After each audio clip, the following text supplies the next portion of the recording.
Welcome back to another live stream. I know that there are a bunch of tire nerds out there, and you guys will dig this live stream in particular. We've got our friend Clayton from WTB. We're going to talk about all the kind of complexities you don't think about when designing a gravel tire. So if you're a supple tire aficionado, this live stream is for you. But before we jump in, I do want to thank some of the patrons that jumped on the call. Without them, they're helping the lights stay on, keeping this content coming. And one last note, if you've not joined our Discord server, you should check out our video where we kind of describe what Discord is and how you can use it. In just the last couple of days, we've had 700 people hop on and pretty interesting conversations about bike bags. There's a whole section about tires, about favorite routes. So if you're missing nerding out with your fellow cyclists, hop on the Discord server, check it out, be nice, be polite, and be kind to everyone. That's just the #1 rule. And with all that said, let's chat with Clayton. Clayton, thanks for joining us on the YouTube channel today. Yeah, thanks for having me. Stoked to be here. Cool. So I know a ton of our viewers, a ton of our patrons have ridden your tires. They seem to come on so many bikes these days, which is rad.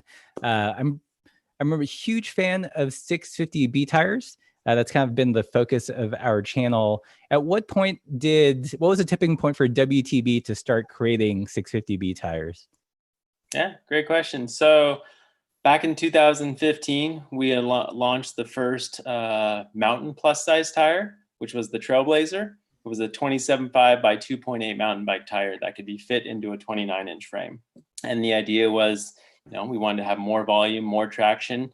And the only way to do that was to really go wider and higher volume without having to go out to a full fat bike tires format. So it worked really well there, and we saw the benefits in mountain biking. So one of our previous product managers, product manager in OEM sales as well, Will Ritchie, he was one of the pioneers in going, hey, if we did this in mountain bike and it worked so well, I think it should work equally well in gravel and drop bar as well. So yeah, he was the first one to kind of push that forward and started out with just the Horizon, just creating a high volume tire that had the diameter of a 700. We wanted to be able to have the rolling momentum and the speed while still having the volume, comfort, and traction. And it worked. It caught on. Like the Horizon and the Byway become some of our #1 best-selling tires within months. And so it started as this, it should work. Let's try it out. Ended up really people loved it. Did it do better than you guys expected? I mean, it seemed what did it feel like a risk to get into 650B? Yeah, definitely. It's a bit of a risk in the sense that many of these tires come from OEM buy-in, and this was kind of one of those where it's like, hey, we have this idea, but it only makes sense if bikes are going to be built around it. Like we can make it work now, and it has the same overall diameter and size as 700 by 30, but long term for this to be successful, hey, Cannondale, we need your help. Would you be interested in making a bike? Hey, would you, Kona, would you be interested in making a bike around this? And so, yeah, it's nerve-wracking to like create this product and go, hopefully it works, Luckily we're a small team that's able to really work towards, these little kind of wacky ideas at times, as long as we have enough passion behind it, we go, okay, this seems like a kind of crazy idea, but 10 people are behind this crazy idea, 15, okay, we got this group, let's try it. And it worked out. Yeah, I think it's a really fascinating dynamic between tire manufacturers and bike brands. I think to some extent people think the bike brands help define the bike, but I think in a larger meta way, it's the tires that really kind of shape what bikes are possible. Oh, definitely. I mean, I'd say it goes half and half. With being the product marketing manager for WTB, I get to see products from ideation all the way into the hands of the consumer to the rider, seeing them out on the trails. And it's interesting seeing from their birth. Half the time it's from our ideas or our wants. We're out on a road and we're out on a ride and we're like, oh, this would be cool. Or I'd like this on my mountain bike or here. And then the other half the times it's, a company going like, hey, we'd like to build this bike with this kind of spec, but it would need this. Can you produce this? And we're like, okay, yeah, we could do that. So sometimes it's them asking us for the favor and the buy-in, and sometimes it's vice versa. Yeah. It seems as if there's always been like a small group that was super into 650B, but larger adoption took a little bit longer. Why do you think that was? Was it just from the lack of tires, or were people concerned that they wouldn't be able to ride as fast? I think that, well, so there was a few things. First of all, the whole obstacle of needing a second wheel set. It's not just the thing of, oh, a set of tires is $140, 100 and something bucks. It's like, oh, wait, I have to get a whole new wheel set. I have to get a whole cassette and all this. And so I think that was an obstacle. And I think people just being unsure, it's kind of a big jump. We've been riding 700C wheels, tires for decades. They've been the go-to and they worked. So for a lot of people, it was this, well, it works. Is it really going to be that much better? Especially when you're talking in millimeters and a lot of the stuff, people are like, do I really have to spend this amount of money to get a new wheel set to try this out and to see if it works? And so the other thing that took a little while was kind of the adoption of bike companies to 650B. Like oftentimes bikes are planned 2 years out. So the bikes that you're riding, when they come out, that bike started 2 years or more before then. So when we started going to them, we're like, hey, we have this tire, it's coming out in a few months. And they're like, okay, give us a couple of years. Give us at least a year, So yeah. Yeah. And I think it just took gravel getting bigger as well too, because that's obviously where it shines through the most, big days, in California, we're near like the Lost and Found gravel race and, the whole Triple Crown and Grinduro and things like that, where people had to have events like that to go, whoa, this would be really beneficial. Cool. Well, let's talk about gravel. How many gravel tires do you guys officially carry now that you classify as a gravel tire? Off the top of my head, I mean, I guess I could click our website really quick and see, but I'd say about 8. I'd say roughly 8 tires. Yeah. When you guys start thinking of creating a gravel tire, like what are some of the challenges that you run up against? So the needs of the rider. So a few things like, what is the rider going to want out of this? What are our current products we already have in the line? And how is this tire going to be different? Because you want to limit the amount of products that you offer while still offering the best product possible. So you're trying to go, okay, how is this tire going to be different? That's the first and most important thing. A lot of, we've done it in the past too, but you look at a lot of tire lines and you're like, wow, those tires look very similar. Did those have to be there? So making sure that it's unique and that it fits a specific purpose. We don't go into it going, we need another gravel tire. We go into it going, hey, we would like a 42 millimeter tire that works in all conditions, that has square blocks that wear slowly, that evacuate mud well. And we're like, oh, okay, cool. That turns into right here, the Resolute 42. So yeah, going into it and like specifically knowing what your target weights are going to be, what level of protection you need to have. Those are like the hardest part, is getting everybody on board to make sure that you have clear expectations of exactly what you want before going into it. Because things start moving quickly. Yeah. I imagine one big challenge too is, the types of gravel that people ride, depending on where you are regionally or the type of event, can be so vastly different. It could be a hard pack and something you could ride on a semi slick to something that's almost like a mountain bike event. Yeah, definitely. And so there's events like Trans Iowa is a great example of Will Ritchie, the gentleman I mentioned earlier, who was the OEM sales guy. He did Trans Iowa, attempted it, never completed it, but attempted it a few years in a row. And every year he'd come back and he'd be like, man, this tire was great for this section, but then I got to this section and I couldn't get any traction, and then I punctured because it was too thin of a tread. And it's just, so that's actually Resolute is a prime example. Resolute came from Trans Iowa. That was the inspiration for the Resolute. Right. So there's that tire. There's the Nano 40, which we call the Kanza killer. So and a lot of people use it for dirty cans and love it for that. And then there's races like Grinduro, where you have this very varied terrain and style of riding, and you need something that can do a time trial on pavement, but also descend a mountain bike trail. And that's where tires like the Sendero, which was maybe a bit of overkill for it, came from, and the Venture and such. So yeah, it all depends on the conditions and where you're going to be riding. And that's the other thing we take into account when we're building or designing a tire is who's going to be riding this, where are they going to be riding it. The where is huge. Mm-hmm. So out of your current library of tires, what's your personal go-to? Well, so right now we're testing a bunch of stuff, a bunch of different compounds and casing and all that. And to keep it uniform, we're all on the Riddler 37.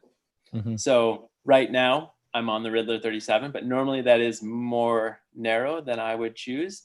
The Venture 40 and Venture 50 even actually has kind of been my go-to. Of all of our tires, it is the tire that I can put on there. And as much as I love tires, I'm not the guy who wants to change tires out. Right. I have a garage full of them, but I only want one set going on and off my bike.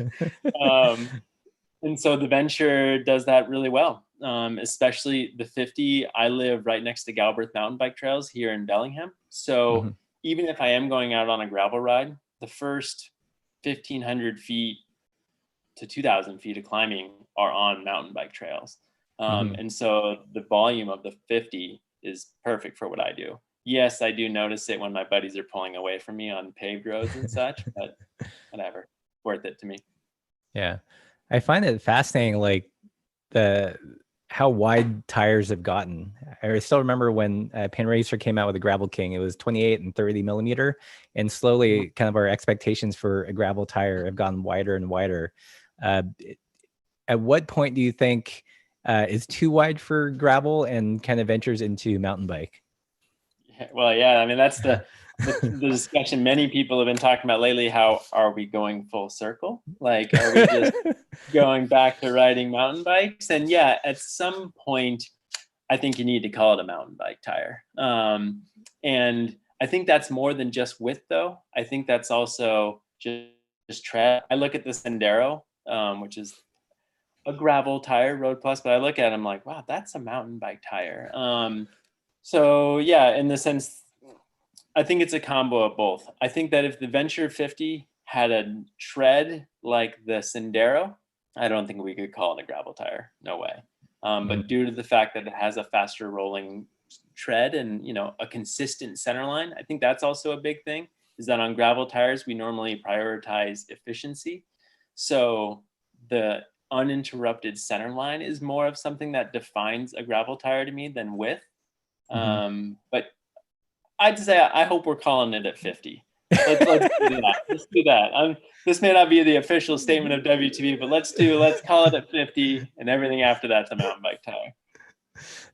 Right. I just think it's so. I'm like, what's the ceiling going to be? Is it going to be 60, or are we going to dial it down to like 50, 55 and just call it a day? Yeah. Well, it's interesting because, I mean, a lot of this started from, taking skinny tires off road and creating more challenge. Us like cyclocross was like, yeah, okay, let's take these things into the dirt and create more challenge than you would find on a mountain bike. But as you're going wider and wider, you're losing a lot of that challenge, which is great. It's providing the comfort and traction we want, but maybe it's kind of losing a bit of why we brought drop bars into the dirt. Right. So there's that. Yeah, I'd imagine that that's one of the challenges for designing gravel tire, but also marketing it, is that on either end of the spectrum, people know what a road bike looks like and what a road tire should be like, and people know what a mountain bike should be like and what the expectations are. But gravel is this weird in between that can be so many things to so many different people. Well, yeah, and there's also so many different ways in which people ride gravel. It's the most varied. I have a buddy who comes by all the time. My buddy Donnie is like, I'm on a gravel ride, and his tires are completely clean, and he's running slicks. And I'm like, you're on a road ride on a gravel bike. you know? And then there are people, I'm a mountain biker first and foremost. I love gravel, but I'm a mountain biker first and foremost. So most of my rides are just riding mountain bike trails for extended periods of time. And so there's different needs, and it ranges a lot more between what we're looking for in a tire and how we use these tires in these bikes. Mm-hmm. So one big question that we get a lot is, as the tire widths have gotten wider, do you have any guidance for, what's the ideal rim width or internal width for something like a 48 millimeter tire? Yeah, definitely. Or what's the range? Yeah, I wish I had it easily to link from here, but we have on the WTB website, we have our tire rim fit chart. And so it takes the section width of any specific tire. And what we provide on there is what ETRTO suggests for essentially being allowed within their standards. But then we also provide what WTB recommends. And this is like, when you go out to my garage and see that tire, it's going to be on that width of rim. That's what we find the best performance on. And so something like a 48 millimeter tire, I'd probably be running it on an I-25. Okay. And that's what we have on the website, WTB recommends. But of course, then again, it goes to the thing of so much personal preference. You will probably not see racers or people doing big gravel events on I-25s because they'll want to be slimming down weights a bit. They may want a rounder profile because as you go down on a narrower rim in a rim width, you get a rounder profile that can kind of corner more predictably on hard surfaces. So it's gonna vary a lot. And that's why we provide on the website, like, hey, here's the range. We say on the website that an I-48 can be put on an I-29 rim, which is a mountain bike rim. Right. And so, yeah, you can. It'll be a lot flatter profile and it'll be really high volume, but you can. But most people would run a tire like that. I'd suggest 25 a rim, and then racers will run I-23s probably. Yeah. Cool.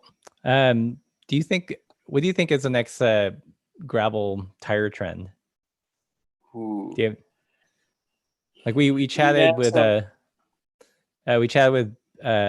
folks at Ultra Dynamico, and one of the things that they've been kind of experimenting with and promoting with their tires is running like a mullet setup. So different tread patterns. Do you think that would be something that would take off? So are you saying mullet in size or in tread pattern? In tread pattern, but they designed them purposefully so that the outside diameters were the same. Okay. Yeah, I mean, I definitely see, it is funny how like mountain biking, you very rarely see the same tire front and rear. And then in gravel riding, you very rarely see it the opposite. But yeah, I mean, I think that we already do it quite a bit. I know in WTB internally, I mean, a lot of us run Venture rear and Nano front, both in the 40s, so that we have a little bit more cornering traction with the Nano up front, but the fast rolling Venture on the back. I think that is definitely something that we're really seeing in a trend in that sense. I don't see a difference in wheel size happening because I think the overall diameter of a 700 is kind of optimal, or if anything, maybe a little small. I mean, here's an interesting thing to think about is we run 622, so 622 ERD rims. Sorry, not ERD, bead rims, and on mountain bikes, and also that's what 700C is as well. But the overall diameter of a 29-inch mountain bike tire is much bigger than a gravel 700C tire on the same rim. And that's in an environment where we're really looking to have things be smaller and more compact for cornering and switchbacks and all that. So why wouldn't the overall size of a gravel tire be bigger, the same size or bigger than a 29-inch mountain bike tire? So if anything, I think that gravel tires can get bigger. Of course, that would require a bigger wheel. So I know I'm going to get people yelling at me, introducing a new standard. Are you sure you want to do that? But I think it's an interesting question to ask. I mean, if we're willing to go that big on the mountain bike, then why wouldn't we do it on a gravel bike where momentum is even more key and we're looking to be even more efficient, So that's one thing. Another thing that I think is going to become huge in the gravel realm in the coming years is I think tire companies but not just tire companies, but just component companies in general are going to have to look into more puncture protection, like puncture protection and weight optimization. We get people all the time who are, I love your treads, all that, and they're great, they're durable. WTB is known for making durable, strong tires, but they're like, I want it even more durable. I want I want stronger. I was this far into my gravel race or my gravel ride and I flatted out. How can we fix that? And it's like, okay. So that's definitely something we're looking into right now. I just said that we're WTB internally, we're all running sample tires, trying to figure out how we can optimize our casings to be lighter or the same weight, but considerably more bulletproof. And so I think that's going to be one of the main focuses as you mentioned, gravel gets more aggressive. It's getting closer and closer to mountain biking. And as it's going to do that, I mean, mountain bike tires have numerous casing options, numerous puncture protection levels and all that. And oftentimes in gravel tires, there's either anywhere between 1 to 3 casing options. 3 is kind of an extreme. So yeah, I think more options. I think people want more options, and that's going to come down to puncture protection and casing. Right. Cool. Well, I think I'm going to open up the questions to Zoom. If you guys have any questions, raise your little blue hand and I'll pick on you. Otherwise, okay, we got a question from Steve Fuller. Steve, you got the floor. Hey, Clayton, thanks for doing this. As somebody who lives in Iowa and has done Trans Iowa a few times, it's good to hear that Will got something out of his experience, besides just the experience. A great tire is a good thing to get. Yeah. One question I have for you is, what determines when WTB decides to sunset a tire? I was a huge fan of the WTB Volpine that came out on the Fargos in probably a 2009 timeframe. And it seemed about as soon as that tire showed up, it was gone. Yeah. So there's a lot of factors that play into that, but unfortunately, I have to give the answer that probably nobody wants to hear. And the hard truth is that sales, like if we will design a tire out of passion, out of need and all of that, but if it doesn't sell, it doesn't really have place in the line when we can replace it with tires that do sell. And for some reason, I know exactly which tire you're talking about. A lot of people loved it. We still get emails to this day, people asking me about the Volpine. And so, but it was just a tire that didn't sell. And so in the end of the year, when it comes around, it's like, hey, we want to develop this new gravel tire. It's going to be this tread. It's going to be great. And they go, okay, but we can only have this amount of SKUs. Which one are you going to get rid of? And it's really hard to justify keeping a tire that doesn't sell. And I am the one who is always the person who's going, no, this satisfies a certain segment so well. We have to keep this tire. Like, people love this tire. I love this tire. But then in the end, it's just them coming back and going, well, then we wish it would have sold better. Yeah, it seems like with that tire, especially, that tread design has almost come full circle with that really nice file tread and those side knobs, in that 2.0, 2.1 range. You're kind of getting into that, like you said, that is it a mountain bike tire? Is it a gravel tire kind of thing? Yeah. So I'm probably going to get in trouble for saying this, but if you liked the Volpine, you loved it, I think you'll be very happy about things that are coming in this coming year. That makes me happy, and I have plenty of bikes to try those tires out on when they come. Sweet. Love to hear that. Buy many pairs. You can keep it in stock. Yeah. Cool. All right, we've got a question here from Brian in Texas. Brian, you've got the floor. All right, thank you. I've got a couple of questions about tan sidewalls. Okay. First of all, where did this current trend start? Did it start with the Horizon? So it started with the Horizon and the Resolute. I'm trying to think of which came first. The Horizon did. So yeah, it started, kind of brought it back with the Horizon. And the big thing was, once again, that was Will, as I mentioned earlier, going, hey, we're going to have this totally new concept.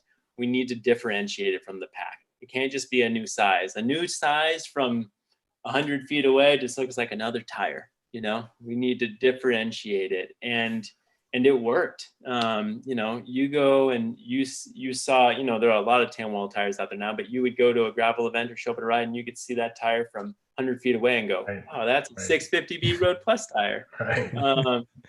So yeah, and I actually have another funny story. There are a lot of things that happen in production that are planned and some that aren't, and we try and make things as perfect as possible and dialed as possible, but sometimes they don't come out how you planned. And that hot patch on our Road Plus tires, that's a bit more orange than our other hot patches, that was not intended at first. We intended it to be a little different, but it came when we got it as a sample tire and we're like, oh no, this isn't right. And we're like, no, we like this. This is different. This is, you know, we can differentiate this. And so it stayed, and yeah, we love it. Cool. The other question I had was, you know, I remember back in the day, tan sidewalls, I think we called them skin walls. The rubber material was very fragile. It tended to crack and split over time, way before the tread started falling apart. Are the newer tires a different rubber compound? Are they more durable? Oh yeah. Is it actually a different rubber compound, or is it just colored differently from the tread? Nope, totally different compounds. So tires are made up of obviously a mixture of compounds that range from having combinations of natural rubber and synthetic rubber, and then silica is often in there, sulfur, mineral oil is sometimes in there, and then carbon black. And carbon black is what makes a tire its natural black, but I mean, not natural black, but makes tires black. You pull that out and you no longer have that in there, but you have to supplement it with additional compounds, and they have to be non-staining compounds, because if it's a staining compound, it'll bleed from the tread into the sidewall. So there's very specific things that you have to do when creating a tan wall tire. But the main thing that makes these tires different from tires from then was that these are combinations of synthetic and natural rubbers in these, Right. to where gum wall, skin wall tires were generally just natural rubbers that were just a natural rubber without anything infused. We have certain compounds that we infuse into tan wall tires. What is it called? Durazone 37. Durazone 37 is a compound that is in tan wall tires that prevents them from being eaten away by our natural ozone. So that little compound is the difference from a tire being able to sit in a bike shop for a few months or sit there for 2 years and look the same and ride the same when somebody buys it, and not crack. I have some tires in my garage that have been on some bikes for years, some cruiser bikes and stuff, and they look how a gum wall tire would look after 6 months, Yeah, decades ago. that's good to know, because the original ones, they didn't last very long. Yeah. I have a question about tread. How much, when you guys design a new tread, how much of it is aesthetics and how much of it is functional? I know, like in, you know, I like to fly fish, and there's some fly patterns that are, you know, the saying is that they're meant to catch the fisherman as much as the fish. You know, like, is tread like, is there a balance, or is it mostly aesthetics, or how much functionality is in the tread? Oh, it's huge. I mean, all products, it's a fine balance between the two, and you hope to not give up on one too much to achieve the other. I mean, this morning I'm on a product call and we're looking at new saddles that we're working on developing, and we're like, oh, it's great, but man, that one looks great. That one looks great. I wouldn't want to buy that one. That thing's not a good looking saddle, you know? So yeah, there's a huge, it has to work well, but also has to look good. And that's actually where a big part of my role comes in. I'm not an engineer. I don't sit in design programs and, you know, dial in tread blocks and all that. But what I do is work with our product engineers to then go over tread patterns afterwards and go, okay, this is what people would like to see. This is what I would like to see in this tread pattern.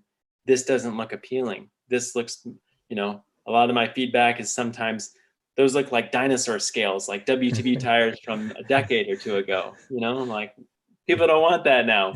You know, so taking a tread pattern and making it perform well is most important, but then usually tweaking it to make it more visually appealing without losing that. So I'd say build performance, and then, I mean, if you can simultaneously, but it's hard to do that, of course. Right. So build the performance up and make it perform as you want, and then tweak it accordingly to look good and make it so that it's a tire that somebody would actually be, that, you know, somebody wants to ride. Right. Right. Yeah. Any other questions in Zoom? Let's see. So here's a question from Brent. How do you feel about bike companies playing both sides with wheel compatibility, 700 by 40 versus and 650B by 48? That's kind of an interesting question, because I feel like it speaks to the insecurity sometimes of, you know, we have to say it's multi-wheel compatible. We can't design just around 650B because it might spook people that are used to 700C tires. Do you have any thoughts on that? So let me just clarify the question. So it's bike companies kind of defending and trying to say that one tire or one bike can do both, correct? Yeah. Do you think that's them playing it safe and compromising handling to some extent, rather than just going all in and building around like a specific tire? I'd be lying if I said didn't think it was a compromise, for sure. I wish I could say, but yeah, I mean, a bike performs properly when it has the specific wheel set on it and is designed to be ridden with that wheel set and that wheel size. So yeah, I think the safer way for companies to go and the more upfront and honest way to go would be, hey, this bike is designed for this. It is a 700C by whatever bike, but you can also run this option, which is similar to what mountain bike companies have done.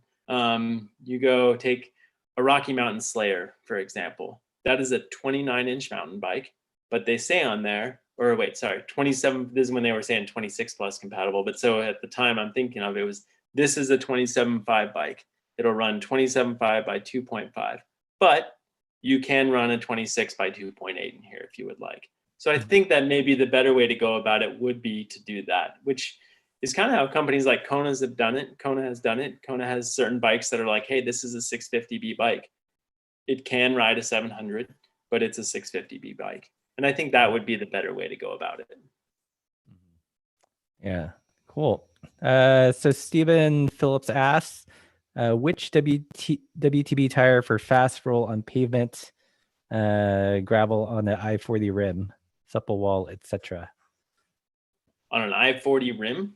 That's pretty wide. Is that right? Maybe he meant a 40 millimeter section width on the tire. Yeah, well, let's assume 40 millimeter section width. So strangely, if you're looking for a tire that rolls surprisingly well on pavement, but has a lot of traction in the dirt, the tried and true Nano 40 is a favorite. It's really hard to go wrong with that tire. I am never out on the trail or dirt roads, no matter how sloppy they are, going, oh, I need more traction. Yeah, you get onto the pavement and that thing is astonishingly fast for how tall those knobs are. And the reason for is having an uninterrupted center line, or nearly uninterrupted. So regarding his question, I'd say the most important thing, regardless of section width or any of that, is just look for a tire that has a bit, a non-interrupted center line. So I'm trying to read his comments while I'm talking. Nano is a bit rough on the pavement. In that case, try something like the Venture. Try something. The Venture is available in a 40 and a 50. If you truly did mean a 40 millimeter internal width on the rim, you'd have to run a Venture 50. And even in that case, I think that would be way too big of a rim. But the Venture is a great tread pattern that rolls relatively fast on pavement. And then if that still isn't fast enough for you, it's not going to be rough, but it could be a little bit slower than you're looking for. If you're looking for a slightly faster tire, the Byway is probably our most popular gravel tire, and for good reason. It is incredibly smooth on the road and has plenty of side knob traction and all that for gravel. And now that it's available byways are awesome. Okay, there it is. Yeah. Here's a So question. yeah, YouTube chat. Jan TS asks, any plans to expand the tough casing to the gravel cross tire line, offering a tougher sidewall version?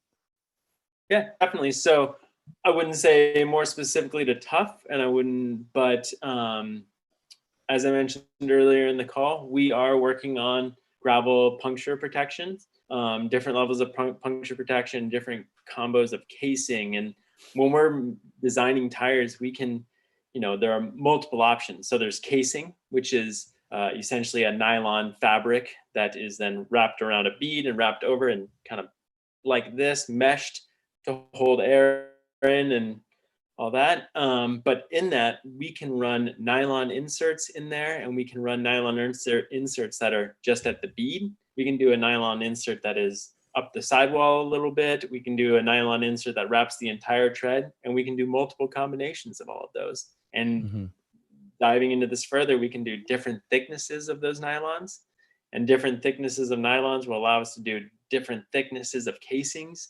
And so there's a lot of moving parts, but in the end, we are looking to do some sort of puncture protection in our gravel. We'd love to have that. And we know, and we've been getting a lot of requests for it. We have people coming up to us who are like, I don't care how much it weighs, more protection.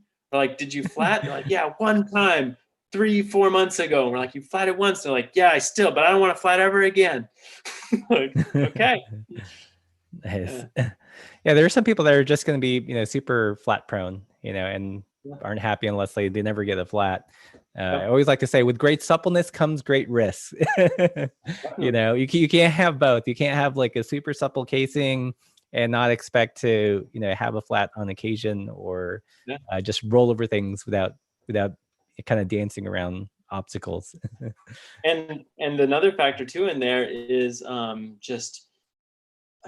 gosh, I just lost my train of thought, but there it is. So support, like sidewall support, that's totally independent of, some people are like, no, these have plenty of sidewall protection, plenty of protection in the tire, but I would like more support in the tire. And I would like to be able to run lower pressures to be able to get increased traction, but I can't do that with this casing being this way. I need it to be more supportive, more protected. So it's a three-pronged approach to all this. There's puncture protection, support, the pressures that you can run. So it's a juggling act to try and achieve all these things. And that's why hopefully the end goal is to be able to offer multiple levels of protection, so that riders have everything they want, all the options. Yeah. I think one big complication too is rider weight. Like running at tire pressures or at different pressures will completely change the feel of the tire, but also lead you to more exposure to sidewall cuts at the same time, depending on how high or how low. Oh, definitely. I mean, we just today, we had a guy contact us who goes, hey, he's like, I call myself a Clydesdale rider. I'm 300 pounds and I am trying to figure out what pressures to run. And, you don't have these recommendations on your website. So just today, I went through and, I determined our average or our recommended pressures are based on an average rider weight of 160 to 180 pounds. We talked with product engineers and all that and determined that an increase of 2 to 3 PSI for every 10 pounds of weight above that average rider weight should get people in a range that works for them. So yeah, trying to figure out what pressures work for different riders, but that's hard to do too, because there's so many other factors that play into that. If you're in a place that is mostly pavement or mostly smooth dirt and not much shale or rock or any of that chunkiness, you can probably run lower pressures without getting punctures or any of that. So there's a lot of factors. So Patrick Williams in YouTube chat asks, Clayton, what's the ideal WTB tire for DK? Dirty Kansas requires the Nano 40. There it is. Internally we call Nano 40 the Kansas killer. So that's it. I've never done Kansas, but I think that if I did, I would probably, I would do the Nano 40. Yeah. I'm In curious. Tanwell, of course. So people know, like 2 hills away. Yeah. Yeah. I'm curious, like how long, like what's the timeline from tire design to tire in the shop? Yeah, great question. And there are a lot of factors that go into that. Let's do perfect world scenario first. Having an idea pitched and then getting the buy-in from everyone and like getting into the design process, getting through the design process. If everything went well, could be 2 months. Like from the product being pitched to us having drawings could be 2 months. Very often though, that is expanded quite beyond that. You know, we have 3D printers at WTB and we print up a model and then send it around to the rest of the group and everybody takes a look at it and then we have feedback from there. But from there, I'd say 2 months. And then for us to submit it, so we have to get molds made at that point to get samples made. And you just do one mold at first. And that can be anywhere from 30 to 60 days. And then from there, once we have a mold and they send us a sample, we like to ride test them for a few months generally. Let's say a couple months there. And then from there, we put in a production order. And I'd say it would be, once we put in a production order, about 4 months in a perfect world. So all of that adding up is that perfect world. We have 8 months. Wow. I will say that very, very rarely happens. I'd say it's probably, we have some tires that have taken 2 years. We have some tires that have taken a year. And the ultimate goal is making the perfect tire. We've had tires that we've gotten all the way to had production tires made, not just sample tires, production tires that we get more time on. We haven't launched yet and we've gone, nope. I have held a launch the day of the launch. We've gone and reworked the tire, and that shows our dedication to making the proper tire, making the perfect tire for the job. So yeah, 8 months minimum, 2 years maximum. And then there's all kinds of other factors that play in, you know, the COVID going on right now, you know, I mean, has that affected your production? Yeah, definitely. Totally stopped production for a while. We were able to continue designing, obviously, but production slowed down and everything still is very slowed down. So we, as well as many other companies, had launches that were going to happen this year that are going to be pushed back months, and some that are being pushed back an entire model year. And all the companies are doing that, and we're one of them. So, yeah. Yep. Cool. So any other questions in Zoom, in YouTube chat? Let us know where you're watching from. And if you have any questions for Clayton, be sure to pass them on.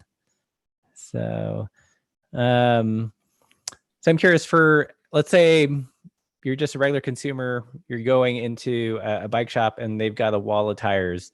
Is there anything, like what are the tells of a tire that can help you predict how it's going to perform? You'd mentioned a good gravel tire that goes on mostly hard pack has a high center line. Are there other kind of indicators that betray their performance?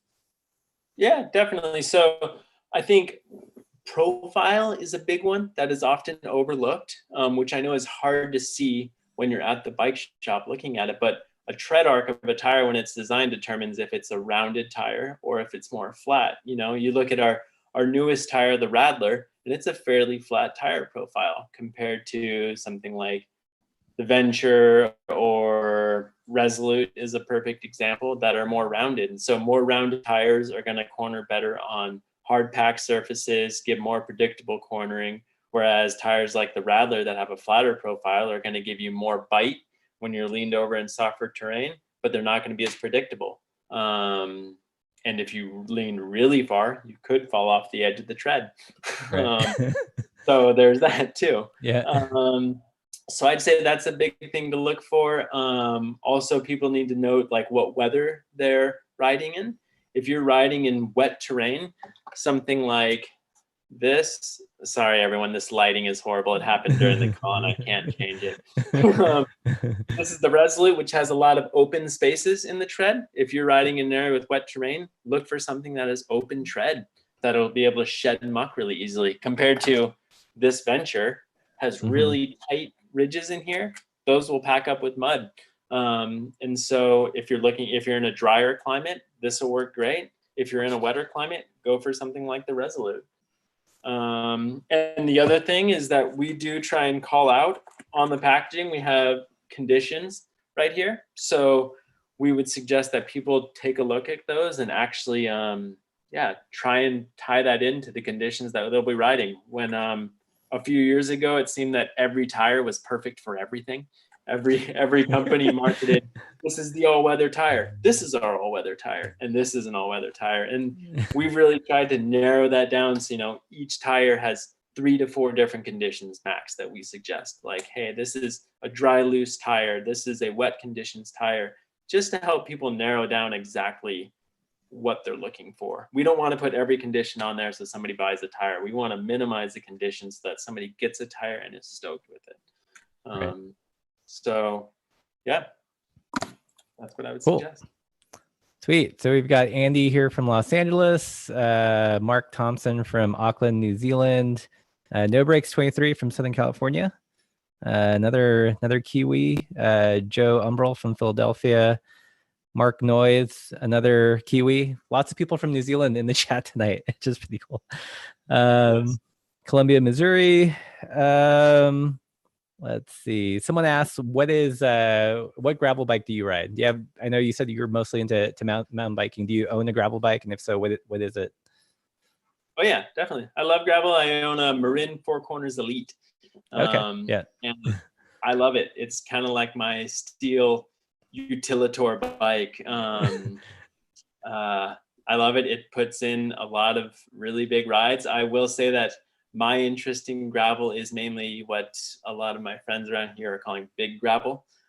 So if I jump on my gravel bike, I'm generally doing 70 to 100 miles plus. Like, I'm either doing short mountain bike rides or getting out, or my goal when I get on my gravel bike is to push and go as far as I can. So my bike is set up. If my garage wasn't so disgusting, I'd show you it right now. But it's set up to just go really far, steel frame. I oftentimes load it up with all my bike packing bags from Porcelain Rocket and go up to British Columbia and do some 3-4 day trips. Went out to Vancouver Island last fall and did 4 days out there. And so my experience with gravel is definitely doing bigger rides, and Marin makes great bikes for that. I'm a truly believer, and the steel is real. I rode my bicycle across the country from Maine to San Diego on a Surly a few years ago, and when I did, I had to have my steel frame welded up at a random fab shop in Texas, and ever since then I've been like, steel gravel bikes. That's it for me. Yeah. Yeah, I've been stoked on Marin. I feel like they offer a lot of value for their price points, and they're pretty interesting bikes. Like, one of my favorite bikes from last year was a Nicasio Plus, which I think had WTB tires on them.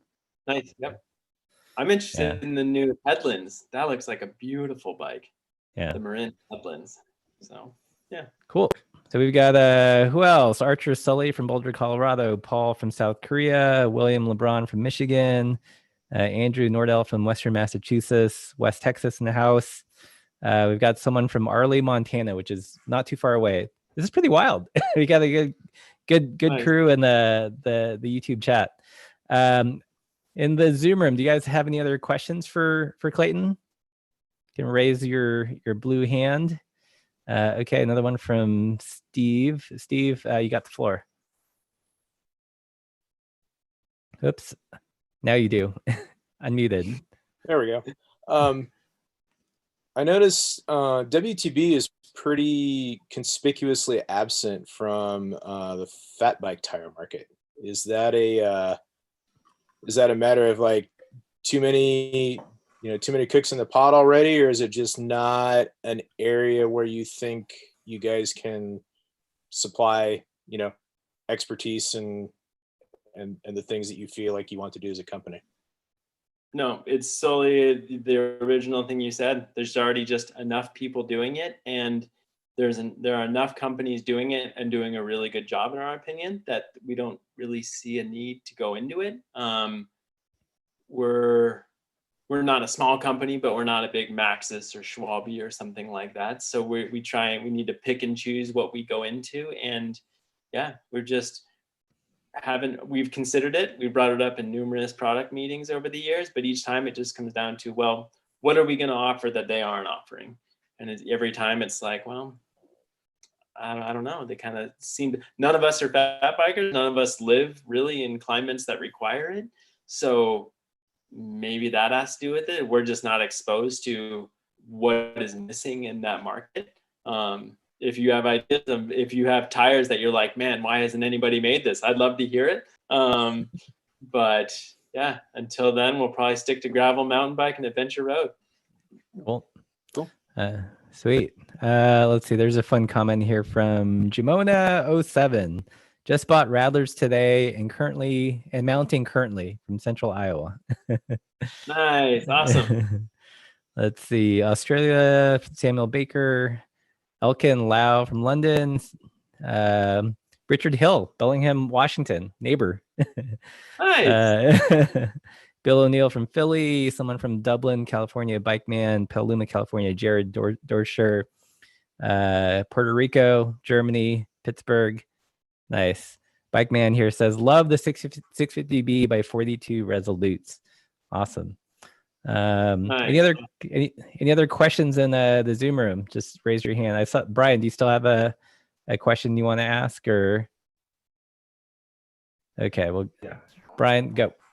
I was just curious about WTB supplying OEM parts to manufacturers, brands. You know, you see a lot of saddles and tires on as original equipment on new bikes. How did you get to that point? Ooh, that's a good question. And of all the questions so far, one that I'm going to have difficulty answering because I don't really work with the OEM sales side of things at all. But I mean, I assume it's just providing what those customers want. I think that we have oftentimes a company will come to us and go, hey, we want this tire. Will you create it for us? And maybe we're just the harebrained company who will go, yeah, sure. We'll make that for you. We'll try it. If you believe in it, we'll believe in it with you, you know? So there's that. But also on the saddle side of things, like we also have a lot of products that are just proven. Like a lot of us have been riding WTB saddles for years and we love them. I've been running WTB saddles for a decade before I even was offered a job at WTB, you know? So I work at a company where totally independent of my employment, I can say, I love WTB saddles and I've always ridden them. And I think that a lot of people have that experience as well. And companies know that. So a lot of our OEM business just comes from WTB providing a tried and true product and a lot of product loyalty and rims that people can rely on too. So it's just providing a strong product that people want. That's what OEM wants. Cool. So I've got one last question. Out of all the different types of tires you guys make, what is the most challenging from like an engineering perspective? Would it be like a downhill mountain bike tire, or? No, like I would say that the more difficult tires are the ones where you have lighter weight targets. Okay.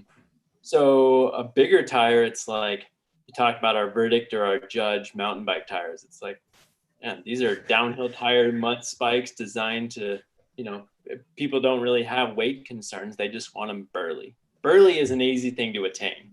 Lightweight and fast is not as easy to attain. So, you know, whenever we have any product, but even more specifically with gravel or XC products, we require a target weight from whoever is asking for it, whether it be internally or externally. Whoever's requiring that has to say, I would like this tire, expect this tire to be 530 grams plus or minus 20 grams. And so oftentimes you're like, okay, I can create this tire. It can have a lot of traction. It can be great. Braking performance can be on point, but I have to do it while meeting 520 grams. Ooh, okay.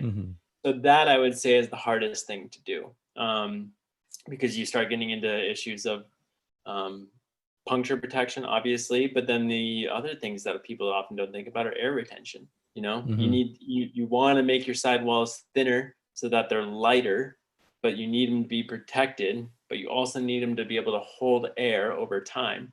And we need to be able to face ETRTO or meet ETRTO standards, which is like you inflate a tire up to 60 PSI and it has to hold overnight without losing pressure, without sealant in it. So we have to meet those air retention requirements. So yeah, lightweight targets are the hardest thing to meet. Yeah. Cool. I'm going to ask one last question. This is from YouTube chat. These are the folks from Broken and Coastal out in Portland. And they ask, what's your favorite mountain bike tire combo? Ooh, I live in a place that has such varied conditions that it's difficult to say. So right now on my mountain bike, I have a verdict wet on the front and a verdict on the rear, which, just to put that in perspective, are 13 millimeter knobs on the front and 11 millimeter knobs on the rear. And that's because it poured rain all weekend. But so it can go from a super aggressive setup like that to, in the summer, I run the tried and true Vigi Trail Boss combo. Like I'd say 90% of, not 90%, we get a lot of rain here. I'd say 8 months of the year, I'm running Vigilante on the front and Trail Boss on the rear. And that's kind of the go-to combo. When it gets a little sloppier, I run the Verdict on the front with a Judge on the rear. And then for full sloppy, it's been raining for a month days, Verdict wet front, Verdict rear. Yeah. Cool. Well, sweet. I want to thank you, Clayton, again for joining us on the live stream. Thank you, folks in the Zoom room, as well as all you guys in the YouTube chat. And we had like a super global audience tonight. I think at peak, there were about 230, 240 people in the YouTube chat. So that's awesome to see. So I'm going to close this out here. If you guys enjoyed this content, don't forget to like, share, and subscribe. We've got lots of fun live streams coming up. I think we're going to be talking to, who's next? Kyle and Jim from Outer Shell Adventures, or a small bag maker based in San Francisco. We're going to be talking to James from Analog Cycles, who runs a bike shop. He also started an interesting component brand called Discord, and he's got like a zero offset stem, which just looks wild. So we're going to talk about the why and the how of that. And any last words, Clayton, before we sign off? Thank you for having me. I have a group of buddies who are pedaling in the front driveway, and I'm going to go straight from this call into a bike ride. So thank you for having me. It's been great. Y'all are wonderful individuals, and thanks for asking great questions. Cool. All right, everybody. Until next time, keep this upside down. All right.